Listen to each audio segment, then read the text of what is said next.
Bonjour à tous. Une mobilisation nationale intersyndicale ce jour en France et dans le Doubs notamment.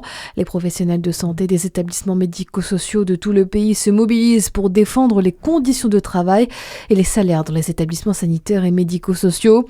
En Bourgogne-Franche-Comté, des débrayages sont prévus et un défilé a lieu à Besançon dès 14h30.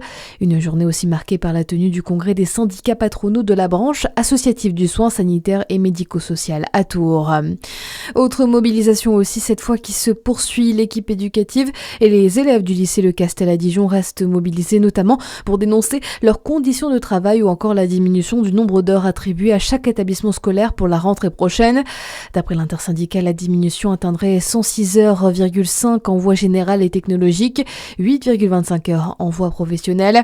Une délégation a été reçue par le rectorat qui évoque, je cite, un dialogue engagé qui permettra d'examiner avec attention les éléments présentés et le cas échéant d'apporter les ajustements nécessaires courant juin dans le respect du cadre académique et de l'équité départementale. L'info, c'est aussi le marché illégal du tabac qui fragilise les buralistes. La pratique illégale de la vente à la sauvette des paquets illégaux est déjà bien connue des buralistes en France. Pour lutter contre ce phénomène localement, un numéro vert a été mis en place par la Fédération des buralistes d'Île-de-France en octobre 2024 pour faire des signalements. Constat, sur 500 appels, seulement la moitié sont des signalements de vente à la sauvette. Le président de la Fédération des buralistes d'Île-de-France, Philippe Alloz, déplore la diversification du trafic illégal. Ces 500 signalements concernent différents types d'activités dans la vente de tabac. On a un réseau de vente illégale de tabac, les 58% à se retrouver dans des lieux, dans des commerces qui s'engouffrent sur le sujet de la vente de tabac. Tous les buralistes sont des gens qui ont investi justement dans ce contrat avec l'État et avec l'effet prix qui est absolument essentiel dans notre sujet.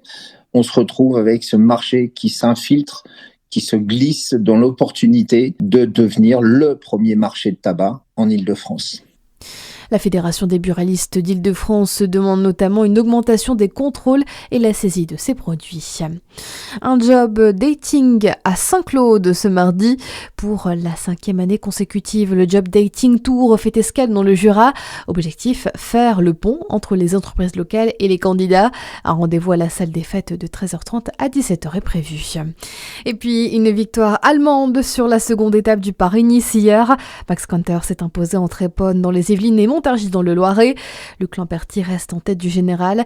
À suivre aujourd'hui, un contre-la-montre par équipe entre Concours-sur-Loire et Pouilly-sur-Loire pour cette 84e édition du Paris-Nice. À suivre la météo sur Fréquence Plus.